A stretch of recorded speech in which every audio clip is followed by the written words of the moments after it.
Why is it so dark in here? You didn't bring a torch? No, I thought someone had one. Ugh, what's that smell? It's a deterrent to treasure seekers.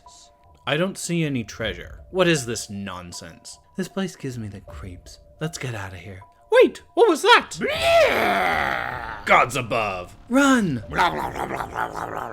Welcome back to a Compendium of Monsters. It's Mureji week. Before we continue, slap the shit out of that subscribe button. It helps me out a lot. Mureji are challenge level 7 medium-sized demons, even if they look like they could be undead. They have an armor class of 15, average hit points of 88, a speed of 30 feet, and dark vision out to 120 feet. Mureji speak in Abyssal, Elvish, and have unrestricted telepathy out to 120 feet. Remember that telepathy allows you to understand a creature and vice versa, even if you do not share a language. As befits creatures from the Abyss, Mureji are resistant to cold damage, fire damage, lightning damage, and damage from non-magical attacks. Mureji are immune to poison damage on the following conditions: charmed, exhausted, and poisoned. Mureji have 2 abilities, magic resistance and assume form. Yes, groan. Magic resistance functions as you'd expect. The Mureji has advantage on all saving throws against spells and other magical effects, making it one of the most hated abilities in Dungeons & Dragons. Assume form, however, allows a Mureji to spend 10 minutes consuming the corpse of a medium-sized creature. It only takes 10 minutes to consume the corpse of a medium-sized creature, and you thought you had an appetite. After the corpse is eaten, the Mureji can assume the form of that humanoid for 1d6 days. During this period, the assumed form slowly decays and rots until it slews off and becomes unusable. The fascinating part about assume form is that there appears to be no arbitrary limit on how many times the Mureji can use a particular form. The text specifically reads, the Mureji can assume the appearance of any medium humanoid it has eaten. There's no qualifying text that determines whether or not the rotted form can be reused. Based on the specificity of rules in Dungeons & Dragons, anything omitted is done on purpose, generally. Can you imagine a Mureji that has killed and eaten hundreds, even thousands of commoners? The Mureji would be all but uncatchable, so long as it could change clothes. Mureji have a basic multi-attack that allows them to make 2 attacks, one with their bite and one with their claws. Oh yes, we have a case of slashy bitey. With its bite attack, a Mureji deals a modest amount of piercing damage and can inflict grievous wounds on enemy humanoids. With each successful bite, the Mureji reduces its target's charisma score by 1d4 until it reaches 0, in which case the target dies. Well, that escalated quickly, especially since there isn't a save player characters can make to avoid the reduction.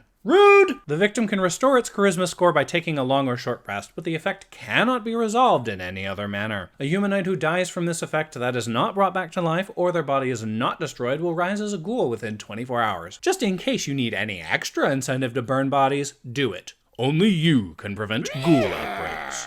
A Mureji's claw attacks are similar to that of ghouls and ghasts. They inflict paralysis on targets that are not undead. Yeah, I'd be paralyzed with fear if you brought those long, sharp, filthy nails anywhere near me. If the target creature fails its saving throw, it is paralyzed for 1 minute or until it can make a successful saving throw at the end of its turns. However, saving against a Mureji's paralysis effect does not bestow any kind of immunity to the effect, which sounds like some bullshit. Mureji have a 3rd action called Raise Ghoul. I already don't like where this is going. With this action, Mureji can target one dead ghoul or ghast it can see within 30 feet of it and revive it with all of its hit points. Nope!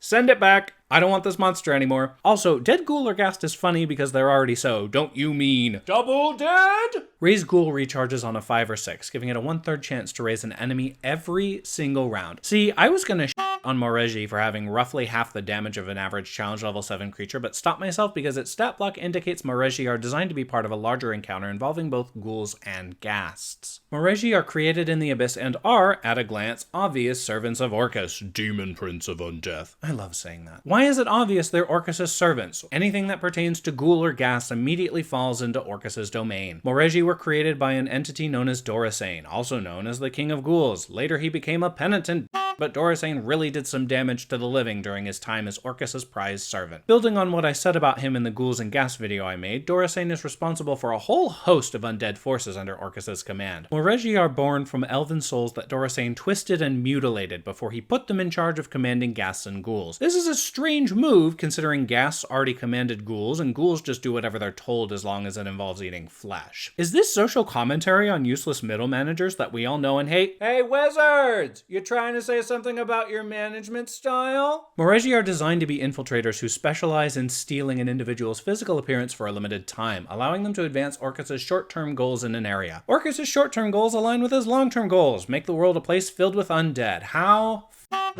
original. Though this is where things get interesting, as Mureji are more designed to be background characters than one that would shine in the foreground. Mureji are designed to pick a village, kill a denizen, take their body, and then guide a small group of other inhabitants to a nearby cave or enclosed area. The destination is a trap that typically has several ghouls and potentially a ghast lying in wait until the commoners are mostly surrounded. The Mureji mentally commands the undead to destroy the commoners and then can raise them as undead. This isn't specifically written as a part of the Mureji stat block, but think about it. Mureji can raise ghouls by biting people to death. It's not much of a stretch to say they can't raise a single ghoul per day from a fresh corpse. I digress. Once the Mureji's minions have killed the commoners, the Mureji picks a new target to imitate and consumes their body before repeating the cycle again. Sure, at some point the villagers are probably going to stop venturing out because the people who leave the village disappear, but at that point the Mureji probably has a large enough force of undead that it can just wipe out the village and move on to the next one. And now onto my favorite part of every entry. How did wizards manage to this one up? First, Maurezhi are described as contagion incarnate, infecting victims with an unholy hunger for flesh that overpowers their personality and transforms them into a ghoul. Thanks to 2020's world events, we know a contagion to be defined as a disease spread by close contact, or as the spread of harmful ideas or practices. A Mureji is neither of those two things, and by a large margin. Sure, the manifestation of a Mureji on the material plane can represent a figurative disease, but there's nothing in the Mureji's stat block that indicates any sort of disease-based effects. It's made worse with infecting victims with an unholy hunger for flesh that overpowers their personality and transforms them into a ghoul. Because that's not what happens at all. Mureji bite their victims and reduce their ability to continue living, which can be left up for debate whether or not the victims start hungering for flesh. However, the victims are dead for 24 hours before getting turned into a ghoul. They don't devolve into a flesh-eating moron, they simply rise as one after a period of being very dead. Second, the fact that Mureji are described as contagion incarnate shows that the editors and people planning the book didn't talk at all. Look at a demonic entry near Mureji in Mordenkainen's Tome of Foes, the Bulazau. Bulazau are so filled with plague that they have a disease aura and an attack that inflicts disease on their target. Honestly, Wizards is just unbelievably sloppy with their written material if you know where to look. Also, let's talk about how quickly a Mureji consumes a corpse and how its ability to disguise itself as a humanoid is comical at best. I looked up a study estimating how many calories are in a human body. It's based off of 4 men from 1940s, 1950s United States. Well, now I sound like a wah.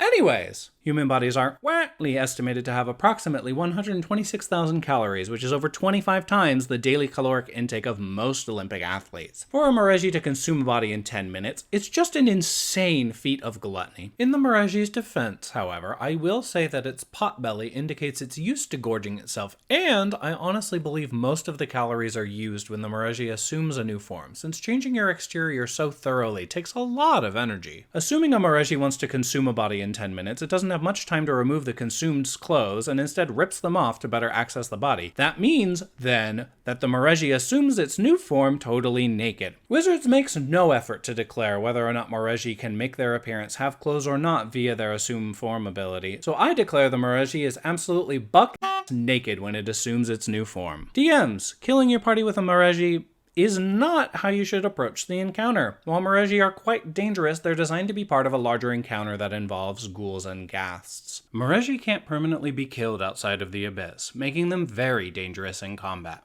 Dying is still an inconvenience, so a Mureji will avoid death if it's unnecessary. You will need to weigh out an encounter for your players that is heavily dependent on their level and number. As an example, my players' characters are currently level 14 and are a party of 4, generally. This allows them to fight 1 Mureji, 3 ghasts, and 10 ghouls as a hard encounter. Each ghast commands a similar number of ghouls with 1 left over, but all ghasts are commanded by the Mureji. The Mureji is intelligent enough to identify which player characters are the greatest threat, though in this case a druid, ranger, and a paladin with a ring of fireball are all incredibly obnoxious. 1 ghast and 2 ghouls will take on the druid and ranger, 1 ghast and 3 ghouls will fight the paladin, and the remaining 3 ghouls will surround and murder the rogue. The Mureji acts as a go-between, helping the ghasts subdue any of the 3 major threats that prove particularly resilient to paralytic claws. If any of the undead die, the Mureji prioritizes raising ghasts over ghouls, but will not hesitate to raise a ghoul if no ghasts are defeated. Mureji are generally not afraid of opportunity attacks because they have resistance to non-magical weapon damage. The last thing you need to keep in mind is that your Mureji should avoid engaging players in any bright outdoor environments. The sun has no effect on a Mureji, but player characters in total darkness relying on their dark vision have disadvantage on perception checks to spot ambushes, and their passive perception is reduced by 5. On the off chance your players just nuke everything with a massive amount of area of effect spells, have the Mureji flee and lead your players into a second ambush. Or better yet, have the Mureji flee and take the form of a commoner the party has not yet encountered. Sure, the commoner will be naked and suspicious, but the Mureji could easily make up the story that they were about to be eaten before the party gallantly came to their rescue. Mureji have a +5 to their deception checks and have the ability to transform into any kind of commoner that they believe will get them out of trouble. Party of White Knights, use the damsel in distress trope. Party of chaotic neurotic, give them a kindred soul.